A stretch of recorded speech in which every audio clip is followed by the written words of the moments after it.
Superposición e interferencia de ondas. Este tema lo desarrollamos conceptualmente en una clase anterior y vimos cómo, por ejemplo, dos ondas como las que están aquí dibujadas con un color más claro, se las puede superponer punto a punto de esa soga, ¿sí? Si estamos midiendo en el eje X metro y en el eje Y también el metro, entonces para este punto, supongamos, sumamos esta altura I1 más la otra altura que llega hasta aquí, desde 0 hasta ahí, y la suma de las dos da como resultado esta altura final, ¿sí?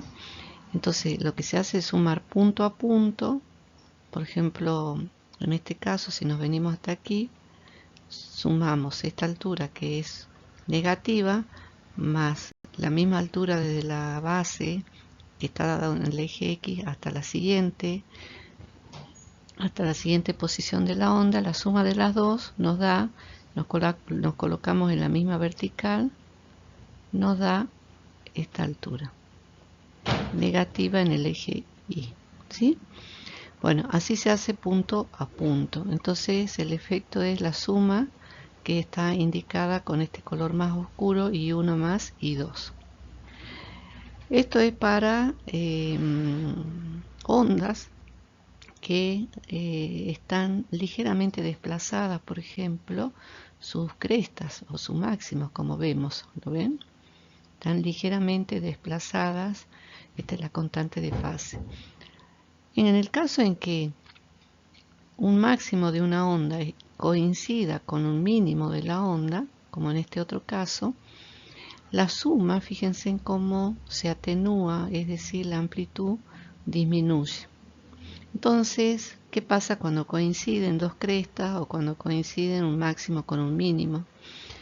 ¿Y qué pasa en general con la superposición de ondas? Ya estudiamos el que, como dijimos recién, vamos sumando punto a punto las amplitudes, y en el caso de la tecnología actualmente desarrollada se utiliza para una computadora lo que se conoce con el nombre de serie de Fourier.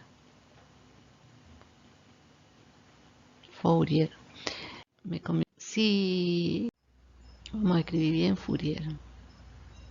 Supongamos que vamos a hacer lo siguiente. Tenemos una expresión de una onda I1 que, como dijimos, una función de onda depende de la posición y del tiempo.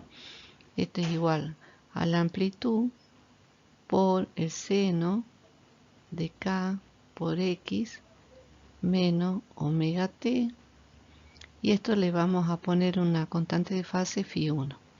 Supongamos que tenemos la expresión de una onda IT.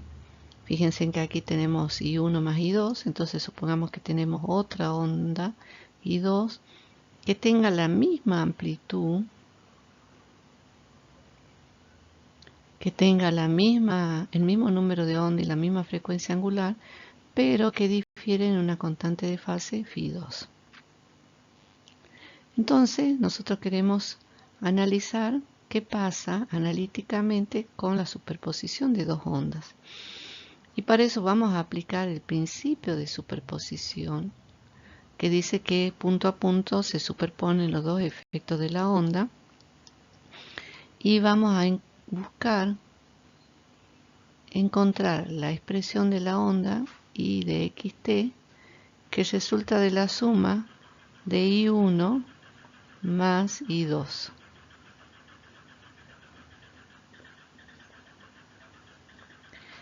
Entonces esto será igual a IM.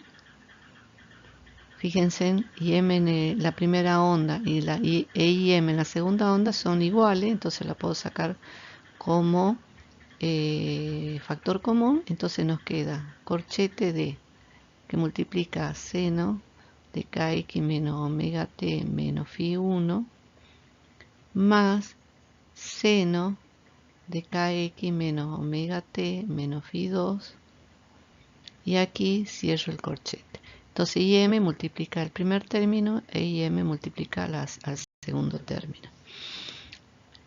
Aquí tengo entonces la suma, si nosotros nos fijamos en el corchete, tengo la suma de dos senos.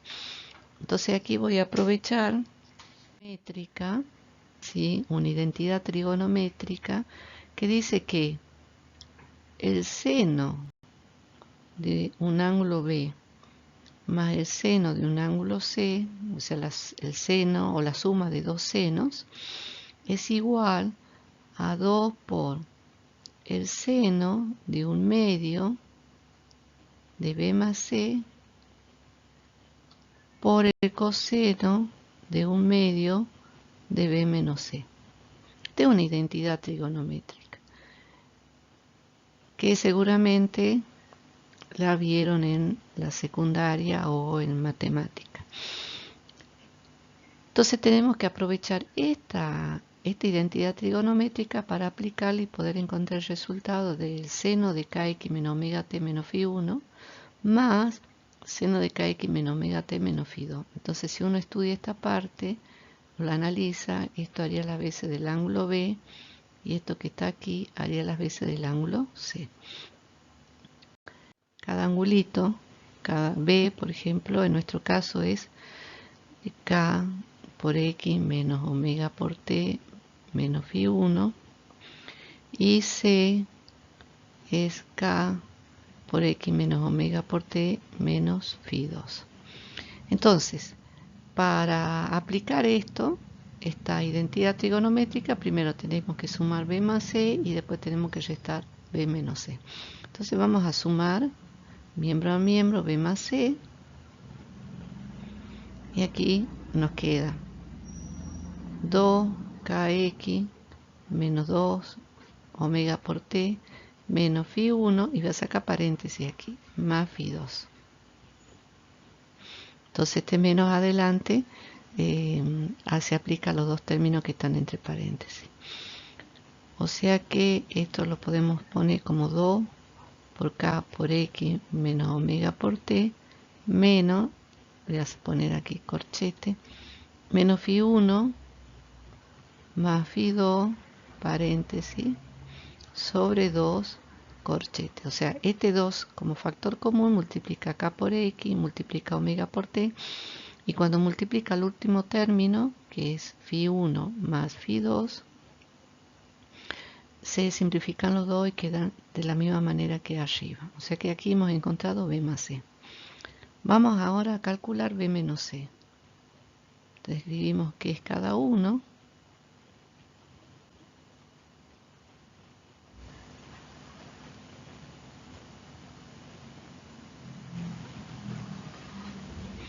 Y aquí tenemos que restar. Entonces B menos C, KX menos KX, se van, se cancelan estos dos. Aquí se cancelan estos otros dos. Y nos queda menos phi 1 más phi 2. O sea, phi 2 menos phi 1. O sea que B menos C es igual a phi 2 menos phi 1, que es delta de phi. ¿Sí?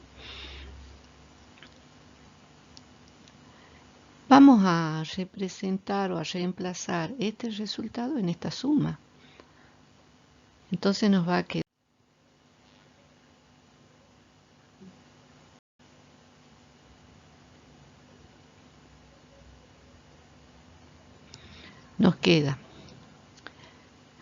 y estamos aquí, ¿no? Estamos recuperando esta igualdad, entonces nos queda que y de xt es igual a i1 más i2 de xt, o sea que es im, que multiplica a seno, ¿sí? Fíjense, aquí tengo que poner todo lo que está aquí, va multiplicado por 2, entonces lo voy a poner aquí adelante. 2im por el seno de un medio,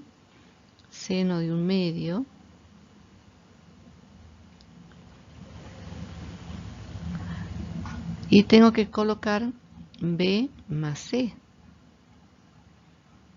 Y B más C es este resultado, ¿sí?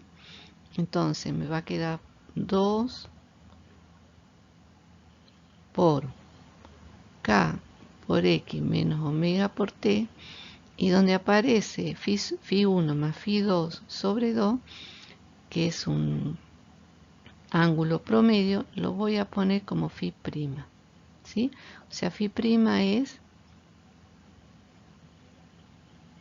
Φ1 más Φ2 sobre 2, es el promedio de las dos constantes de fase. Y esto, de acuerdo a la identidad, tengo que multiplicarlo ahora por coseno de un medio de B menos C, y esto es delta de Φ, ¿sí? Entonces, si nos ordenamos, esto nos va a quedar 2 por IM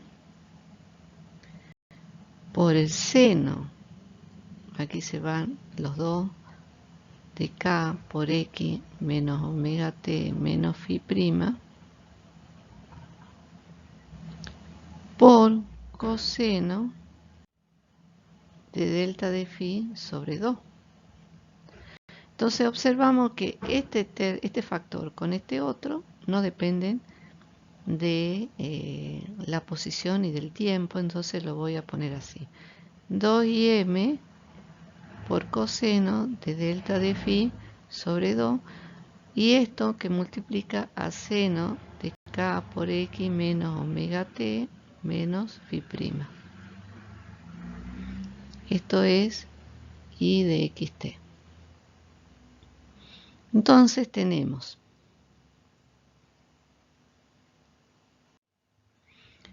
este término que acabamos de decir, no depende ni de X ni de T, solo de las fases o constantes de fase. Y este término que sí depende de la posición y del tiempo. Entonces, esto que está aquí redondeado nos está dando la amplitud de la onda resultante.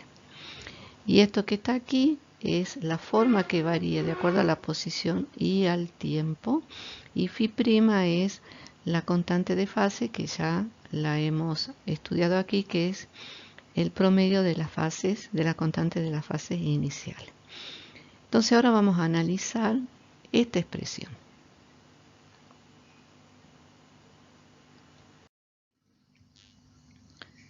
Vamos a escribir nuevamente el resultado que acabamos de encontrar.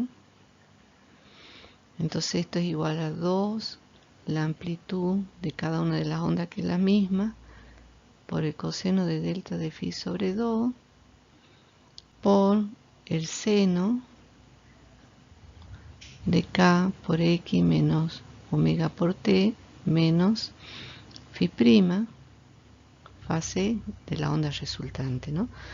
Nos acordamos que delta de Φ' es el valor medio de Φ1 más Φ2 sobre 2, y delta de Φ, ¿no es cierto?, es la diferencia de las dos constantes de fase.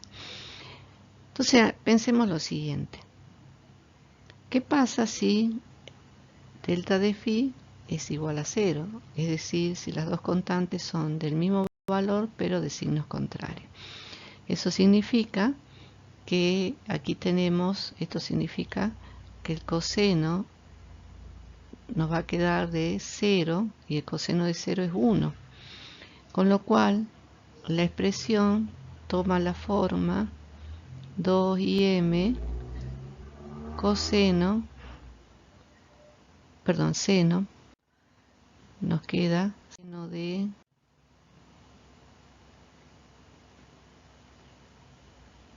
K por X menos WT menos Φ. Entonces aquí observen que la amplitud ahora es el doble. Y después, bueno, esta es la expresión de la onda. Eso significa que tenemos en esta situación una interferencia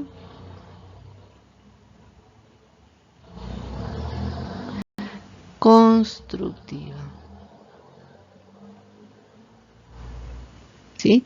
O sea que se suman las dos y coinciden coinciden las crestas con las crestas, de manera que, o el valor mínimo con el valor mínimo, de manera que la amplitud en ese caso se duplica. Veamos otro caso.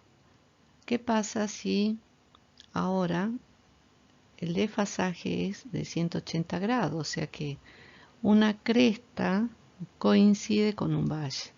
O sea, una cresta coincide con un valle, ¿sí? O sea que hay un desfasaje de 180 grados. Eso nos queda un coseno de 90 grados y esto vale 0. Eso significa que la expresión de la onda es directamente 0. Entonces lo que tenemos allí es una interferencia destructiva. ¿Sí? ¿Qué pasa si no tenemos justo 0? Si nos aproximamos a 0, entonces tenemos como el caso que vimos hace rato, que están ligeramente corridas las dos ondas, y la suma obviamente va a ser una onda de una amplitud mayor que las originales, o sea, va a ser de una amplitud igual a I1 más I2. ¿Y qué pasa si la diferencia de fase está próxima a 180 grados? O sea, que tiene un ligero desplazamiento que casi coincide un valle con una cresta. En ese caso tenemos esta amplitud mucho menor, se restan, de manera que queda un movimiento ondulatorio, pero con una amplitud menor.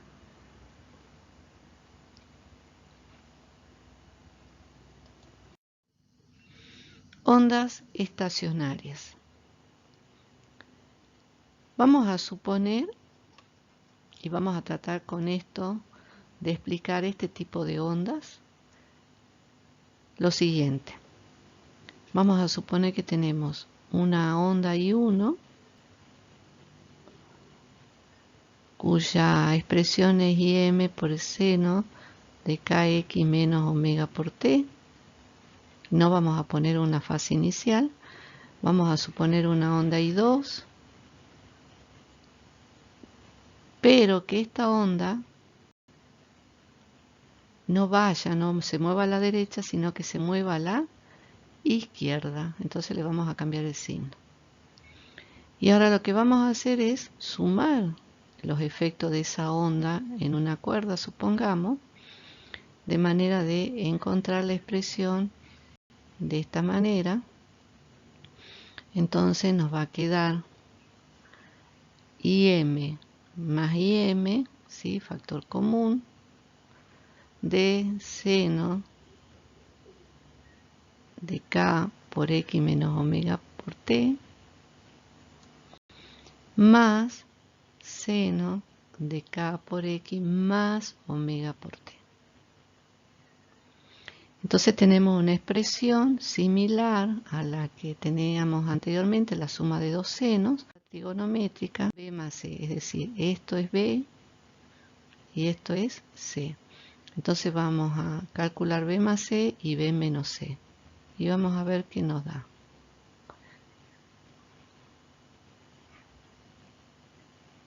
Entonces aquí sumamos. K por x más k por x nos queda 2k por x. Ahí estás. Estos dos términos se simplifican. Y ahora calculamos la resta.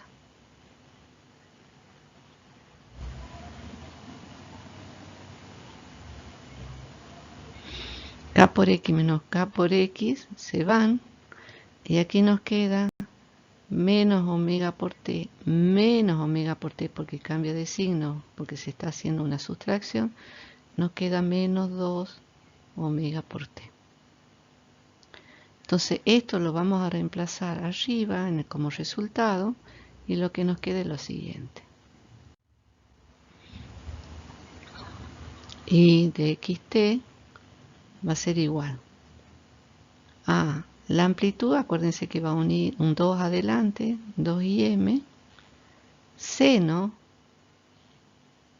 de un medio de 2k por k por x, entonces nos queda seno de k por x, por coseno de omega por t, y se nos va el signo porque coseno de menos omega por t o coseno de más omega por t son iguales, entonces lo mantenemos al signo positivo. Tenemos esta parte que es constante, este es el resultado. Entonces tenemos esta parte que es constante. Y esta otra parte que solo depende de x. Entonces lo agrupamos a esto para interpretarlo. Esta es la amplitud de la onda resultante para cada x, para cada posición x. Y esto que está aquí es cómo varía con el tiempo, ¿sí? La variación temporal. Ahora, esta expresión no respeta la expresión original que nosotros vimos, x menos b por t.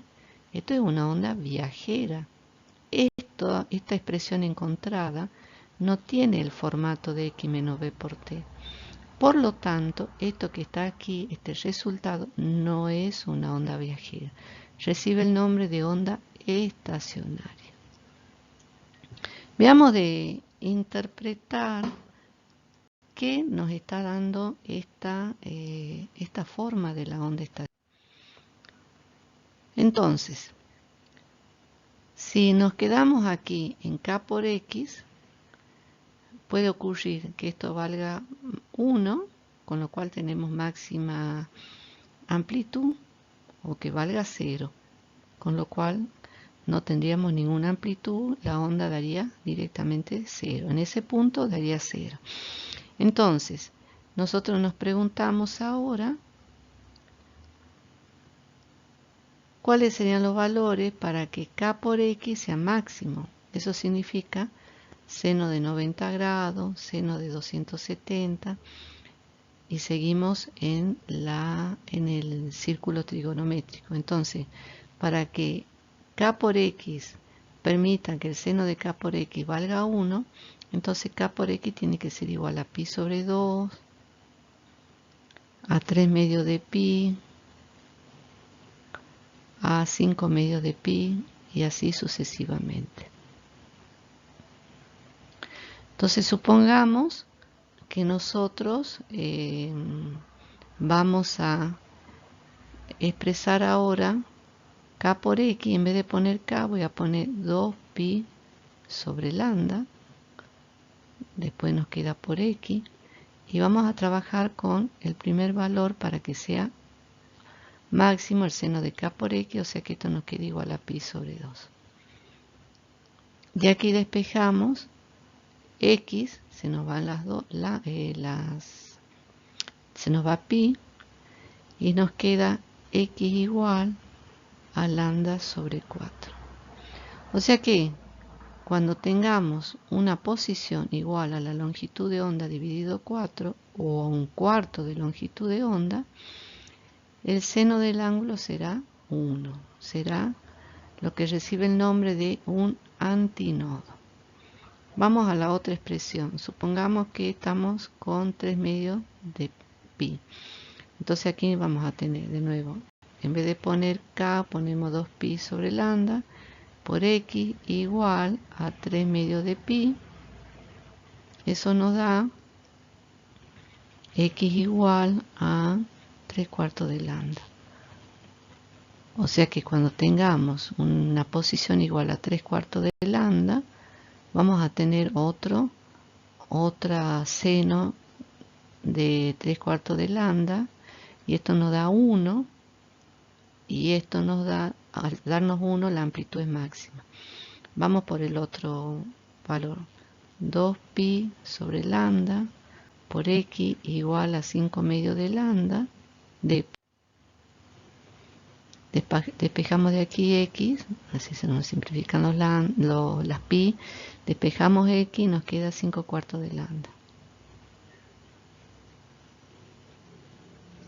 Entonces tenemos lambda sobre 4, 3 cuartos de lambda, 5 cuartos de lambda, y así sucesivamente. O sea que aquí tenemos, fíjense, si x es igual a lambda sobre 4, a 3 sobre 4 de lambda, o sea que sigue siendo un cuarto de lambda, pero multiplicado 3. 5 cuartos de lambda, tenemos un cuarto de lambda multiplicado por 5, o sea que hay que multiplicar un cuarto de lambda por los números impares, y así sucesivamente. Lo que obtenemos son lo que se llama antinodos. O sea que para posiciones fijas de X, ¿sí? Para posiciones fijas de X, tenemos que esta función de la onda va a ser máxima.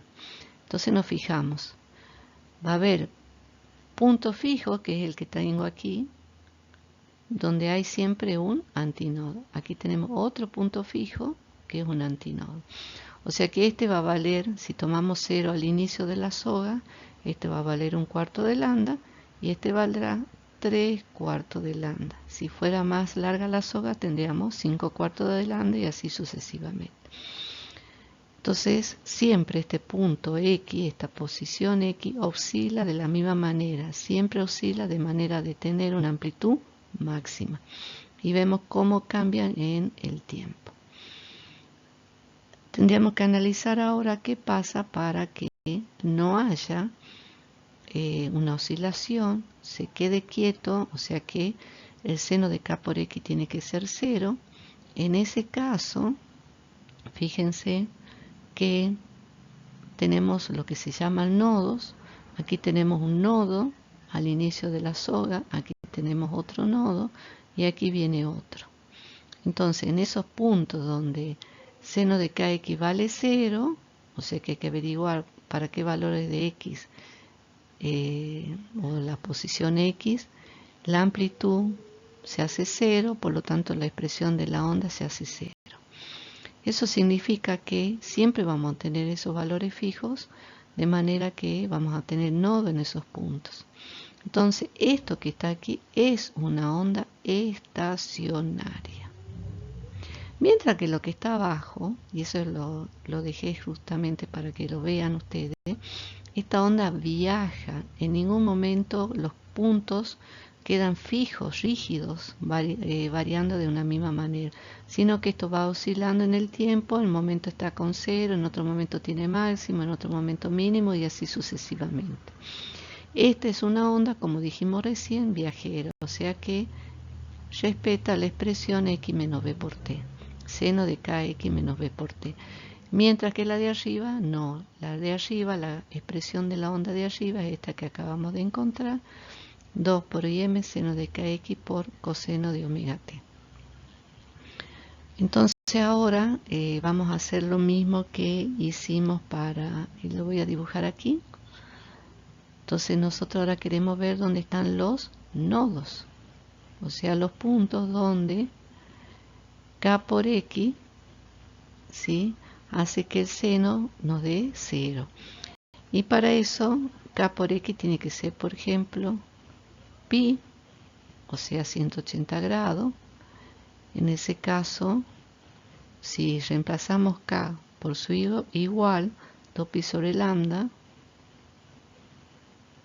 por X igual a pi, se simplifican los valores de pi, y nos queda que X es igual a lambda sobre 2. O sea que en una posición que es igual a media longitud de onda, fíjense, si todo esto es una longitud de onda, la mitad tenemos un nodo. El otro nodo que es trivial es al inicio, 0. Entonces a media longitud, un nodo. Veamos qué otra posición tenemos. Aparte de 180 grados, vamos a tener 360 grados, o sea, 2pi. Eso significa despejado X, yo ya lo voy a hacer directamente, vale la longitud de onda lambda. O sea, reemplazamos K por 2pi sobre lambda, se simplifican los 2pi y me queda que X vale lambda. Entonces, en una longitud de onda, como estamos viendo, tenemos otro nodo. Y así sucesivamente. Entonces, ¿cuáles van a ser las posturas para las cuales tenemos un nodo? Van a ser lambda sobre 2, lambda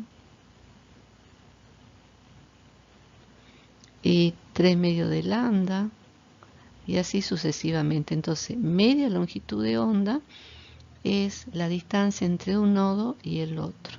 Entonces vamos a tener 1, 2, 3, 4, 5, los números que varían, y un medio de longitud de onda va a ser el factor que multiplica esos números y nosotros vamos a encontrar los nodos. O sea, son posiciones fijas. ¿Cuál es la interpretación que hacemos de esto? Lo que decimos es que si sabemos que la onda transmite energía, ¿no es cierto? Y eso lo estudiamos en un video anterior. Aquí fíjense que hay puntos que no oscilan, que son los nodos, y en el medio sí oscila la onda, sí oscila la cuerda. De esta manera, lo que estamos viendo es que la energía queda empaquetada entre nodo y nodo. Si no hubiera disminución de la energía, ya sea por fricción o por deformación, que es lo que ocurre en la realidad, este antínodo o esta porción de la cuerda permanentemente vibraría de esta manera. A la mitad antinodo y bueno, y en las otras posturas, en las otras posiciones de X, amplitudes más pequeñas.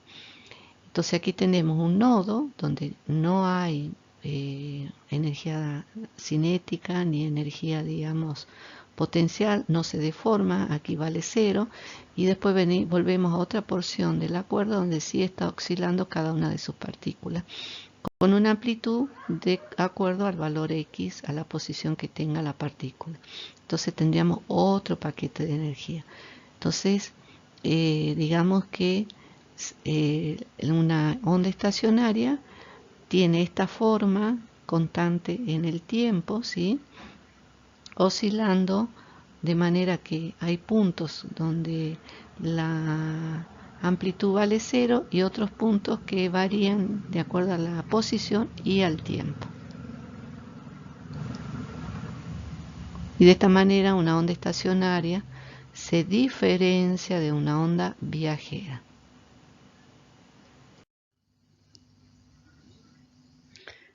En el video correspondiente a resonancia se analiza lo que pasa con un puente que ante la acción del viento comienza a oscilar, y está la oscilación, la amplitud de la oscilación que la estructura no resiste, y luego el puente se cae, se rompe y se cae. Entonces, supongamos, y ese es el tema que vamos a estudiar ahora, que tenemos una cuerda de longitud inicial L.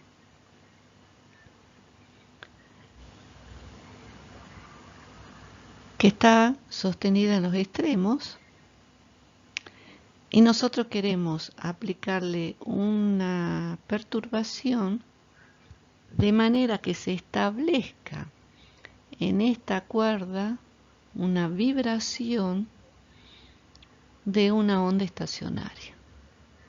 Eso significa que tiene que haber nodos fijos y antinodos también fijos en posiciones fijas, y que para eso necesitamos obviamente conocer qué frecuencia hay que entregarle a esta, en forma de perturbación, a esta soga, a esta cuerda, para que se forma que uno podría estudiar es la que la onda estacionaria puede tener dos nodos y un antinodo. Entonces, que la soga, por ejemplo, vibre de esta manera. Entonces, tendríamos aquí los antinodos y en los extremos los nodos. Entonces, lo que necesitamos es hacer que esta L coincida con, y lo que estamos viendo, con media longitud de onda. Entonces, si logramos expresar o perturbar de manera que la soga vibre de esta manera, tendremos una frecuencia determinada. Veamos cuál es la frecuencia. Sabemos que la velocidad de propagación de la onda es la frecuencia por su longitud de onda. Entonces de aquí vamos a despejar la frecuencia como la velocidad de propagación relación sobre la longitud de onda, y donde dice lambda vamos a poner despejado de aquí 2L, o sea que la longitud de onda es 2L. Entonces aquí nos queda B sobre lambda, que es 2L, y para esta frecuencia entonces vamos a tener este tipo de resonancia. O sea, ¿qué es la resonancia? Es la frecuencia que tiene el sistema naturalmente para generar una onda estacionaria. En este caso, esta frecuencia recibe el nombre de frecuencia fundamental,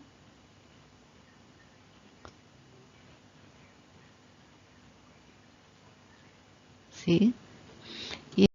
Y todas las frecuencias que vienen después de esta, que ya vamos a ver cuáles son, reciben el nombre de frecuencias naturales.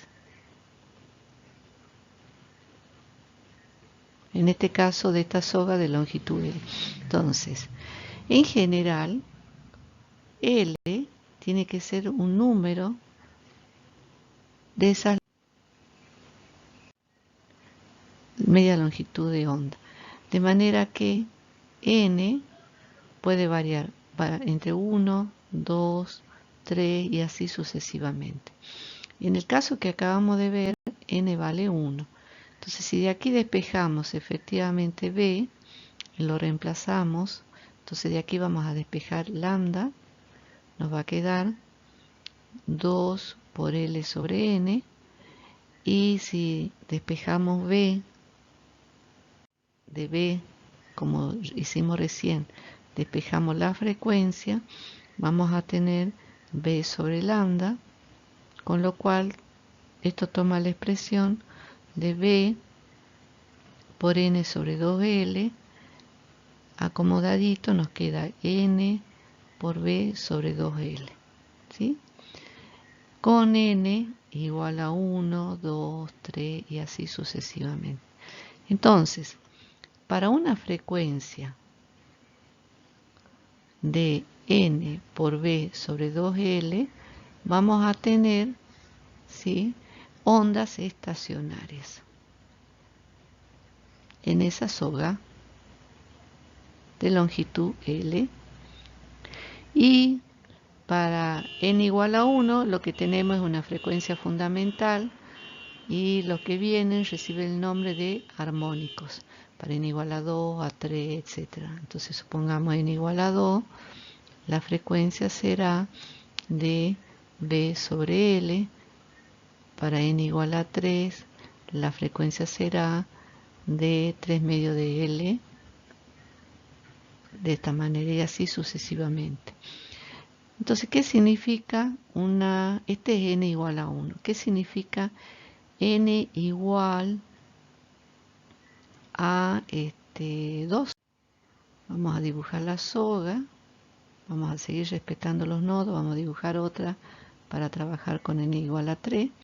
Tenemos nodo aquí y nodo en este extremo, ¿sí? Y que de acuerdo a esta presión, L coincide con la longitud de onda, lambda. Entonces yo pongo aquí 2 sobre 2, me queda lambda. Aquí L, entonces coincide con la longitud de onda. Eso significa que voy a tener una longitud de onda de este tipo, y aquí abajo vamos a tener una longitud de onda de este tipo, ¿sí? Entonces, aquí y aquí y aquí vamos a tener siempre nodos, y justo en estas otras posiciones antinodos. Y la frecuencia, por supuesto, va a ser la que tenemos aquí, B sobre L. ¿Qué pasa si n es igual a 3? Si n es igual a 3, L es igual a 3 medios de lambda, o si ustedes quieren, lambda es 2 tercios de L. O sea que vamos a tener que la longitud es 3 medios de lambda, o sea 3 medias de la longitud de onda. O sea que va a ser una longitud de onda, va a estar dividida en tres partes. una longitud de onda, que es la que vamos a dibujar ahora, más media de longitud de onda más.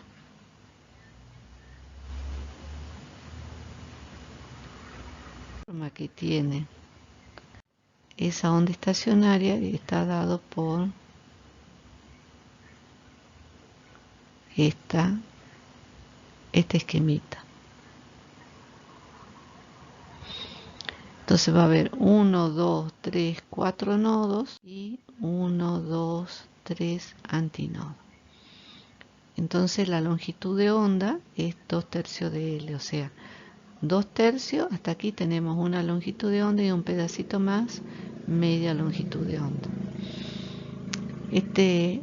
El caso para n igual a 2 y el caso n igual a 3 representan lo que hemos llamado armónicos, y en el primer caso recibe el nombre de frecuencia fundamental. ¿Cuál es el sentido de esto? Todos los sistemas, en este caso las sogas, una cuerda de guitarra por ejemplo, tienen sus frecuencias naturales y tienen su frecuencia fundamental. Cuando uno perturba la longitud de la cuerda, el sistema se trata de acomodarse con su frecuencia natural. Fíjense que si ahora nosotros nos acordamos que B es igual a F sobre mu, y esto le sacamos la y, esta es la velocidad de propagación de la onda, entonces esto reemplazado en esta expresión nos va a quedar n arriba F sobre mu y abajo 2L. Esto nos va a permitir calcular también cuál es la fuerza que hay que hacerle al extremo, a la perturbación, a la cuerda, para producir la perturbación y producir la frecuencia necesaria para la onda estacionaria que nos interesa.